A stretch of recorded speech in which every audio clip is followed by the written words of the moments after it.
অপূর্ব, অত্যন্ত আনন্দিত।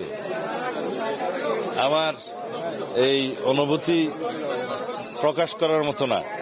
দীর্ঘ 17 বছর আমরা এইরকম একটা মুহূর্তের জন্য অপেক্ষা করছিলাম, যাতে সবাই উৎসবমুখর পরিবেশে আনন্দ চিত্তে অত্যন্ত মুক্তভাবে স্বাধীনভাবে ভোট প্রদান করতে পারে। যতবারই আমি নির্বাচন করেছি এই এলাকার জনগণ আমাকে বিজয়ী করেছে। যখন আমি কারাগারে ছিলাম, আমার অনুপস্থিতিতে আমার স্ত্রী 2008 সালে এখানে প্রতিদ্বন্দ্বিতা করেছে। আমার চাইতেও বেশি ভোটের ব্যবধানে এই এলাকার মানুষ তাকে বিজয়ী করেছে।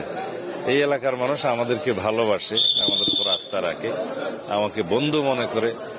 আমার জনগণের প্রতি আমার যে ভালোবাসা সেটাও অকৃত্রিম, তাদের ভালোবাসা আমার প্রতি সেটাও অকৃত্রিম। ইনশাআল্লাহ আমি সবসময় আশাবাদী এই এলাকার মানুষ উন্নয়নের স্বার্থে, সমৃদ্ধির স্বার্থে, সুশাসনের স্বার্থে ধানের শীষের পক্ষে রায় দিবে।